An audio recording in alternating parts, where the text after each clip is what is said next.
अस्सलाम वालेकुम। मेरा नाम एहसन है और मैं एक ऐसे घर में पला बड़ा हूँ जो बचपन से ही बहुत ज़्यादा खौफनाक या पैरानॉर्मल चीज़ों का भरा पड़ा था। मैंने वहाँ अजीब अजीब चीज़ें देखी और सुनी हैं। सालों तक ऐसे वाक़यात होते रहे हैं और मेरे पास ऐसे बहुत सी कहानियाँ हैं जो मैं बता सकता हूँ आपको। मैं आगे आपसे वो भी शेयर करूँगा। मुझे बताया गया है और मुझे लगता है कि मेरे साथ हर वक्त कोई रहता है। जहाँ भी रहा हूँ वहाँ ऐसे तजुर्बात हमेशा होते रहे हैं मेरे साथ, मगर अब मुझे इनसे कोई डर नहीं लगता।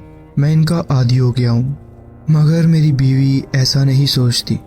उसको ये सब चीज़ें बहुत अजीब लगती हैं। उसको बहुत डर लगता है इन चीज़ों से। 6 महीने पहले हमारा बेटा पैदा हुआ। बहुत दफ़ा हमने देखा कि वो हवा में किसी चीज़ को घूरता है और बिना वजह हंस देता है, जैसे किसी से बात कर रहा हो। पहले तो हमने सोचा कि ये या तो मेरा मरहूम भाई है जो 2007 में वफ़ात पा गया था, या फिर मेरी बीवी का बाप, जिनकी याद में हमने अपने बेटे का नाम रखा है। जब से हम नए फ्लैट में आए हैं मेरी मंगेतर के साथ अजीब वाक़यात हो रहे हैं। हर रोज़ कम अज़ कम एक दफ़ा वो मुझे किसी दूसरे कमरे से आवाज़ देकर पूछती है कि मैंने क्या कहा, जबकि मैं तो बिल्कुल चुप होता हूँ। ना कुछ सुन रहा होता हूँ ना ही देख रहा होता हूँ। मैं इस बात को मजाक में टाल देता हूँ, मगर आजकल ये सब ज़्यादा होने लगा है। आज सुबह जब मैं काम पर गया मेरी बीवी ने मुझे फ़ोन किया। उसने कहा कि हमारे बेटे की कार सीट जो किचन में एक शेल्फ पर रखी थी अचानक नीचे गिर गई और उलटकर ज़मीन पर जा लगी। हमारे घर में एक बिल्ली भी है, मगर जब ये सब कुछ हुआ तो वो अपनी जगह पर बैठकर खाना खा रहा था। ये कार सीट वहाँ एक हफ्ते से बिल्कुल स्टेबल रखी हुई थी और अगर गिरना होता तो कब का गिर चुका होता। अगर गिरनी होती तो ये कब की गिर चुकी होती, मगर इतने दिन बाद अचानक कैसे गिर गई। पहले तो मैं इन चीज़ों को मजाक समझता रहा, मगर अब जब बात मेरे बेटे की है तो मुझे थोड़ी बेचैनी महसूस हो रही है। क्या मुझे अपने फ्लैट का कोई तोड़ करवाना चाहिए, घर को पाक करना चाहिए? हम दोनों ने अपने करीबी लोग बहुत खो दिए हैं, शायद कोई उनमें से वापस आया हो। क्या मैं सिर्फ ज़्यादा सोच रहा हूँ या फिर वाकई मुझे अपने बेटे के लिए फ़िक्रमंद होना चाहिए? और फिर एक रात जब मैं बेड पर लेटा हुआ था, मेरी बीवी और बेटा सो रहे थे। घर में हर जगह सन्नाटा था, सिर्फ घड़ी की टिक टिक सुनाई दे रही थी। मैं अपने फ़ोन को देख रहा था जब अचानक मुझे महसूस हुआ कि कोई मेरे करीब है। एक अजीब सी ठंडक महसूस हुई, जैसे हवा नहीं बल्कि कोई चीज़ चल रही हो। मेरी नज़र बेड के पास जा रुकी। वहाँ अंधेरे में एक धुंधली सी शक्ल थी, जैसे हवा में तैर रही हो। पहले तो मुझे लगा कि शायद मेरी आंखों का धोखा है, मगर फिर वो धीरे धीरे साफ होने लगी। मुझे यकीन नहीं आ रहा था कि वो मेरी बीवी थी, लेकिन वो बेड पर लेटी थी, मगर ये शक्ल बिल्कुल उसी की तरह थी। उसके बाल हवा में हिल रहे थे। उसका चेहरा उतना ही शांत था जैसे वो नींद में हो, मगर उसकी आंखें खुली हुई थी और वो सीधा मुझे देख रही थी। मेरा दिल जोर जोर से धड़कने लगा। मैं चिल्लाना चाहता था मगर मेरी आवाज़ बंद हो गई थी। अचानक वो शक्ल धीरे धीरे बेड के ऊपर झुकी, जैसे मेरी असली बीवी के ऊपर गिर रही हो। उस वक्त मेरी सांस अटक गई थी। फिर जैसे ही मैंने आंखें झपकी वो शक्ल गायब हो गई। मैं फौरन उठकर अपनी बीवी के करीब गया। वो वैसे ही सो रही थी जैसे कुछ हुआ ही ना हो, मगर उसके हाथ ठंडे थे, बर्फ की तरह ठंडे। अगली सुबह जब मैंने उससे पूछा कि रात कोई अजीब चीज़ महसूस हुई है आपको, उसका चेहरा जर्द हो गया। उसने कहा, मुझे रात को एक अजीब सपना आया था। मुझे महसूस हुआ कि मैं अपने जिस्म से निकलकर हवा में तैर रही हूँ और तुम मुझे देख रहे हो। उसके ये अल्फाज सुन के मेरे रोंगटे खड़े हो गए। क्या ये सिर्फ एक सपना था या फिर उस रात कुछ और भी था जो हम दोनों के दरमियान हो रहा था? अब मुझे यकीन हो गया था कि ये सिर्फ अजीब वाक़यात नहीं है। ये चीज़ जो भी है ये सिर्फ एक साया नहीं, ये हमारे बीच है और शायद ये हम दोनों को अलग करना चाहती है। ये था मेरा वाक़या जो मैं आपके साथ शेयर करना चाहता था। जी बहुत बहुत शुक्रिया, आपने अपनी कहानी हमारे साथ शेयर की। बढ़ते हैं अपनी नेक्स्ट स्टोरी की तरफ।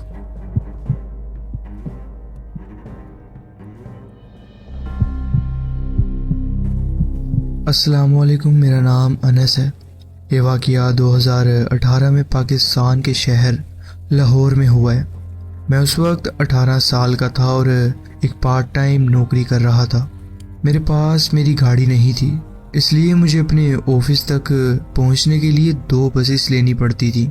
मैं लाहौर के एक मशहूर इलाके इचरा से डाउनटाउन लाहौर तक जाता था। सफ़र तकरीबन 1 घंटे का था। मेरी शिफ्ट 10 बजे तक होती थी और वीकेंड्स पर मुझे अक्सर देर रात 11:30 बजे छुट्टी मिलती थी। लाहौर में बसेस रात के 12 बजे बंद हो जाती हैं, तो अक्सर पहली बस पकड़ लेता था। लेकिन अगर बदकिस्मती से वो बस छूट जाती तो मुझे अगले स्टॉप तक पैदल चलना पड़ता था। अगला स्टॉप का नाम मोजंग चुंगी था, जो मेरे इलाके से सिर्फ 1-2 किलोमीटर दूर था। ये रास्ता अक्सर दिन के वक्त मसरूफ़ रहता था, मगर इस वक्त सिर्फ सुनसान था। हर तरफ सन्नाटा था। मैं अपने हेडफोन्स लगाकर लापरवाही से चलता जा रहा था, बिना किसी खौफ के। लेकिन फिर एक अजीब वाक़या हुआ। मैं एक चौक पर पहुंच रहा था कि जब एक तन्हा गाड़ी मेरे पास से गुजरी। कुछ आगे जाकर रुक गई और उसका पैसेंजर साइड का दरवाज़ा खुल गया। पहले मुझे लगा कि शायद कोई किसी को ड्रॉप कर रहा है, इसलिए मैंने ज़्यादा तवज्जो नहीं दी। लाहौर एक मामूली तौर पर महफूज शहर है, इसलिए मुझे फ़ौरन कोई ख़तरा महसूस नहीं हुआ। लेकिन जैसे जैसे मैं करीब आया, मुझे कुछ अजीब लगने लगा। गाड़ी के अंदर अंधेरा था, बिल्कुल अंधेरा। कोई लाइट नहीं थी, ना कोई डैशबोर्ड की, ना रेडियो की, ना किसी और चीज़ की। जब आप एक गाड़ी का दरवाज़ा खोलते हो तो आमतौर पर लाइट्स जलती हैं, लेकिन यहाँ ऐसा कुछ भी नहीं हो रहा था। मुझे समझ नहीं आया कि ये क्या हो सकता है। क्या ये कोई टैक्सी या राइड सर्विस थी? लेकिन गाड़ी पर कोई निशान नहीं था जो इस बात का इशारा करता। क्या कोई जान पहचान वाला मुझे लिफ्ट देना चाहता था? लेकिन ये गाड़ी पहचानी हुई नहीं लग रही थी और अंदर से कोई आवाज़ भी नहीं आ रही थी। अब मुझे सच में अजीब महसूस होने लगा था। मैंने फ़ौरन पीछे देखा कि कहीं कोई मुझे घेर तो नहीं रहा। फिर मैंने फिर से गाड़ी की तरफ देखा, ये सोच कर कि अगर ये कोई चोर, डाकू या किडनैपर हो तो मुझे यहाँ से फ़ौरन निकलना चाहिए। मेरा दिल तेज़ धड़कने लगा था। ये चौक इस वक्त बिल्कुल सुनसान था और अगर यहाँ कुछ होता तो कोई गवाह भी नहीं होता। मैंने अपने अंदर जज्बात को संभाला, अपनी सांस फुलाई और अपने आप को मजबूत और डरपोक ना दिखाने की कोशिश की, ताकि अगर कोई मुझे घूर रहा हो तो डरे। लगभग 1 मिनट तक ना मैं हिला और ना ही गाड़ी से कोई हरकत हुई। फिर अचानक पैसेंजर साइड का दरवाज़ा बंद हो गया और गाड़ी रात के अंधेरे में गायब हो गई।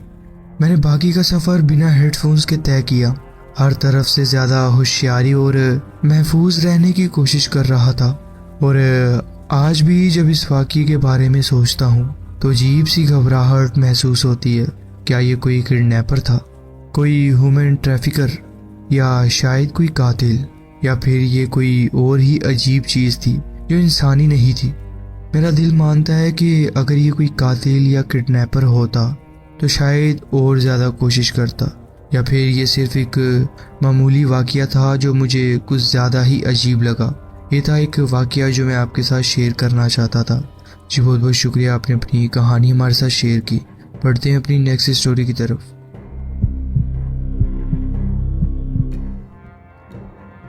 अस्सलाम वालेकुम। 2017 में हमने पाकिस्तान के शहर हैदराबाद की एक पुरसुकून और छोटी सी किराए की जगह में मुंतकिल होने का फ़ैसला किया। ये घर कुछ ख़ास नहीं था। 3 कमरे, एक कॉरिडोर, ना बेसमेंट और ना ही कोई छत, लेकिन सब कुछ साफ़ सुथरा था और माहौल भी पुरसुकून और मामूली था। कुछ महीनों तक सब कुछ बिल्कुल ठीक था, ना कोई अजीब आवाज़, ना कोई मनफी सूरत हाल, बस एक ऐसा घर जहाँ सुकून था। लेकिन ये सुकून मेरी ज़िंदगी में ज़्यादा देर तक नहीं रहा। एक दिन सुबह का मामूली वक्त था। मैं उठा, तैयार हुआ, अपनी बीवी और 2 बच्चों को खुदा हाफिज़ कहा और काम पर चला गया जैसे रोज़ का मामूल था। मेरा 5 साल का बेटा घर पे था अपनी माँ और बड़ी बहन के साथ। सब कुछ ठीक था। शाम को जब मैं घर वापस आया तो मैंने वैसे ही कुछ एक्सपेक्ट किया जैसे रोज़ होता था।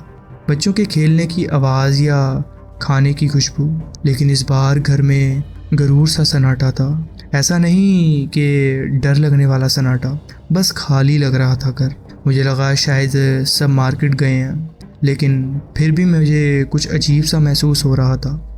तसल्ली के लिए मैंने पूरे घर का चक्कर लगाया, सबके नाम लेकर आवाज़ लगाई और हर कमरे का दरवाज़ा खोला।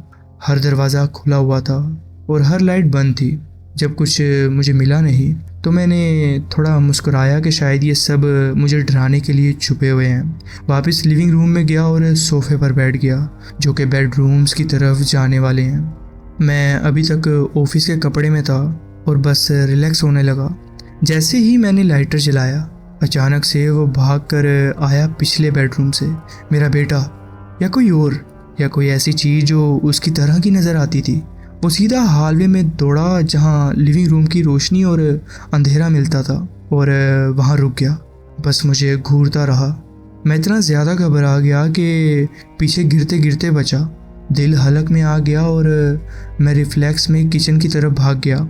लेकिन जब मैंने वापस हालवे की तरफ देखा तो वो वहाँ से गायब हो चुका था। वहाँ कुछ नहीं था। मैं देर तक उस अंधेरे हालवे को घूरता रहा, किसी भी आवाज़ को सुनने की कोशिश करता रहा, लेकिन कुछ भी सुनाई ना दिया। मेरा बेटे की उम्र 5 साल थी। वो इतनी देर चुप नहीं रह सकता था। ना ही प्रैंक करने में इतना परफेक्शन थी कि वो हंसी रोक पाता। अगर ये उसका मजाक होता तो वो पर्दे के पीछे हंस रहा होता या अलमारी से निकल के भाऊ कह देता। और अगर उसने कोशिश भी की होती तो उसकी बहन ज़रूर हंसकर मामला बिगाड़ देती। मुझे अपने बच्चों का रवैया अच्छी तरह से पता है, और मुझे याद था कि मैंने बैठने से पहले हर कमरा चेक किया था। कमरे में कोई नहीं था। तो फिर वो कमरे से निकलकर हालवे की तरफ कौन गया था? कौन भागा था इतनी तेज़? लेकिन फिर भी मैंने एक बार फिर से पूरे घर का छानबीन शुरू किया। हर अलमारी खोली, हर बिस्तर के नीचे देखा, बाथरूम, लॉन्ड्री कॉर्नर, हत्ता के किचन के कैबिनेट्स तक देख लिए मैंने। लेकिन मैं बिल्कुल अकेला था। और तब मुझे यकीन हो गया, जो भी मैंने देखा था वो मेरा बेटा नहीं था। मैं फ़ौरन घर के बाहर भागा और बरामदे पर खड़ा हो गया। घूमता रहा, सड़क को देखता रहा। 10 मिनट, 20 मिनट, फिर मुझे वो नज़र आए। मेरी बीवी, बेटा और उसकी बहन हाथों में शॉपिंग बैग्स लेकर सीधा बाज़ार से आ रहे थे। मेरा दिल बैठ गया, क्योंकि जो चीज़ मैंने बेडरूम से निकलती देखी थी वो उस वक्त भी घर के अंदर ही थी जब मैं वहाँ आया था, और वो मेरे बेटे की तरह ही दिखती थी। इसी तरह के मुख्तलिफ वाक़यात मेरे साथ इस घर में होते रहते हैं। अभी फ़िलहाल मैं आपके साथ यही शेयर कर रहा हूँ। आगे आपके साथ ज़रूर और वाक़यात शेयर करूँगा। जी बहुत बहुत शुक्रिया, आपने ये वाक़या हमारे साथ शेयर किया। पढ़ते हैं अपनी नेक्स्ट स्टोरी की तरफ।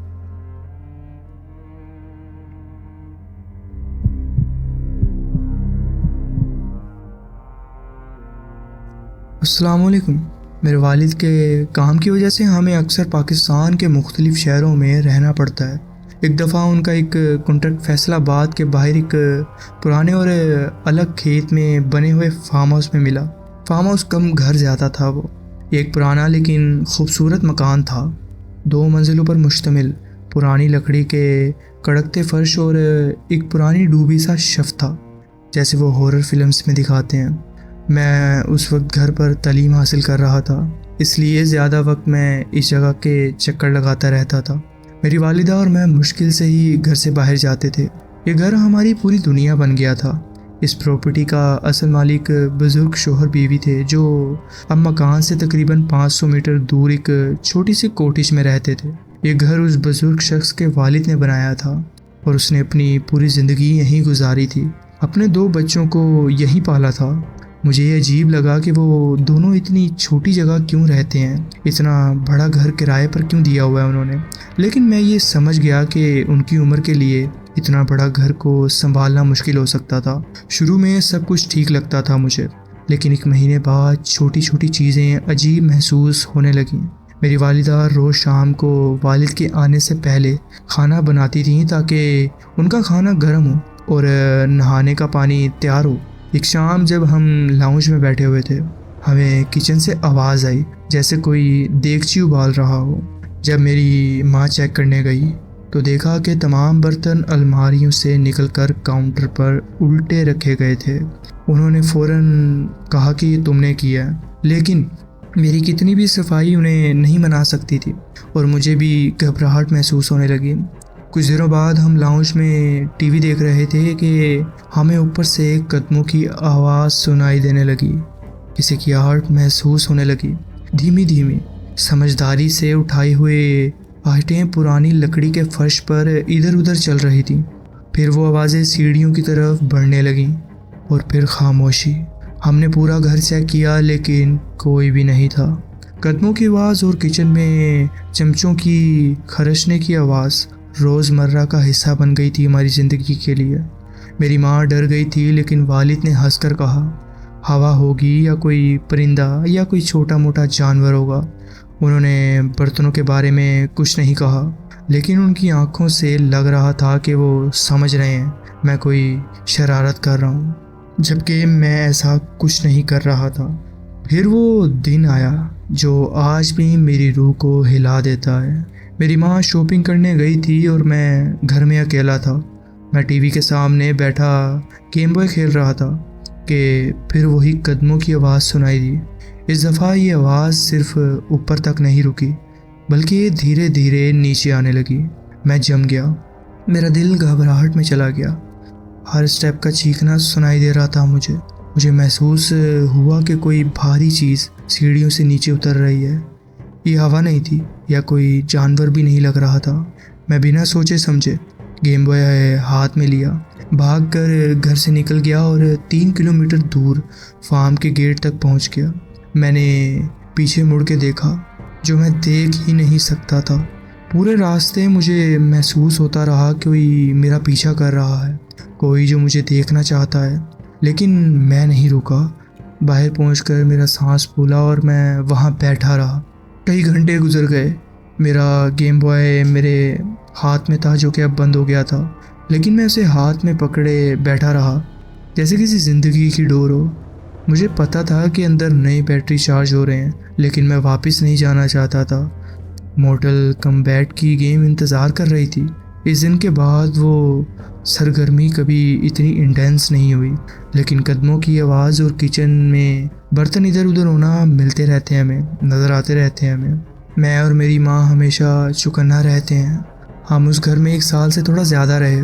1 महीने पहले जब हम मूव करने वाले थे उस घर से, तो हमारी क्यूरियोसिटी बढ़ गई। मेरी माँ ने कहा कि चलो उन बुज़ुर्गों से मिलकर पूछते हैं कि क्या उनके घर भी कुछ ऐसा हुआ है। जब हमने उनसे ये सवाल किया तो बुजुर्ग शख्स का चेहरा स्याह तार हो गया। कुछ देर खामोशी के बाद उसने एक कहानी सुनाई जो हमें हिला गई। उनके 2 जुड़वा बच्चे थे, एक लड़की और एक लड़का। जब वो 16 साल के थे तो एक दिन लड़की पर किसी का हमला हुआ। जब वो खेतों से वापस आई, उसके बाद वो पहले जैसी नहीं रही। उसकी आंखों की रोशनी जैसे चली सी गई हो। एक दिन उसके वालिद जब घर आए और किचन में गए तो उसकी बेटी वहाँ पे मरी पड़ी थी। उसके भाई जो हमेशा उसका हामी था, टूट गया। कुछ साल बाद उसने भी इस घर में अपनी ज़िंदगी ख़त्म कर ली। बुजुर्ग शख्स ने हमें ये नहीं बताया कि उसका बेटा था, वो गलत संगत में था, वो ड्रग्स लेता था, इसीलिए उसकी उस घर में मौत हुई थी। बुजुर्ग शख्स ने हमें ये नहीं बताया कि वो जगह घर में कहाँ थी, सिर्फ ये कहा कि ये सब यहाँ हुआ। फिर हल्की सी आवाज़ में कहा कि असल वजह ये थी कि उन्होंने ये घर क्यों छोड़ा। हर रात जब वो दोनों अपने बिस्तर में लेटे तो उन्हें अपने बच्चों की आवाज़ें सुनाई देती थीं, कभी धीमी कभी तेज़, लेकिन हमेशा वही आवाज़। उनके बच्चे आपस में बातें कर रहे होते थे जैसे जिंदा हों। अपने मरे हुए बच्चों की आवाज़ हर रात सुनना उनके बस का काम नहीं था। उन्होंने वो कॉटेज बनाई और वहाँ चले गए ताकि इस दुख से बच सकें। इतना सब सुनने के बाद भी मैं खुद को ये समझाता रहा कि शायद ये सब मेरा वहम था। मैं कभी भी ऐसी छोटी मोटी पैरानॉर्मल चीज़ों पे यकीन नहीं करता था, लेकिन आज तक मैं ये नहीं समझ सका कि उस घर में मेरे साथ क्या हुआ। वो कदमों की आवाज़ जो मेरी तरफ सीढ़ियों से नीचे आ रही थी जब मैं अकेला था, उसकी याद आज भी मेरी रूह को कांप देती है। ये था मेरा एक वाक़या जो मैं आपके साथ शेयर करना चाहता था। जी बहुत बहुत शुक्रिया, आपने अपनी कहानी हमारे साथ शेयर की। पढ़ते हैं अपनी नेक्स्ट स्टोरी की तरफ। मैं एक अपार्टमेंट स्टाइल कोंडो में रहती हूँ जहाँ सबकी प्राइवेट एंट्रेंस है, बिल्कुल उसी तरह जैसे एक मोटल की होती है। इस गर्मी के मौसम में नए किराएदार नीचे वाले यूनिट में आए। एक बुजुर्ग जोड़ा था, तकरीबन 65 से 70 साल की उम्र का। मैं कभी कभी उनकी बीवी से मुलाकात करती थी, जब हमारी अक्सर रास्ते में मुलाकात हो जाती, और उनके शौहर को सिर्फ देखकर हाथ हिला दिया करती थी। एक सुबह अगस्त के आखिर में अचानक जोर का शोर हुआ, ऐसी आवाज़ जैसे कुछ टूट गया हो।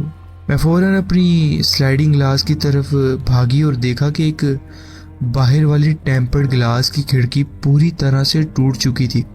मैं बाहर गई और देखा कि कोई वजह नज़र नहीं आई जो इस ग्लास के टूटने का सबब बनती। मैंने अपनी सिक्योरिटी कैमरास चेक किए, कुछ भी नहीं दिखाई दिया, जैसे कि ग्लास हवा से ही टूट गया हो। मैं इस बात को इग्नोर करके अपने दिन के काम में मसरूफ़ हो गई।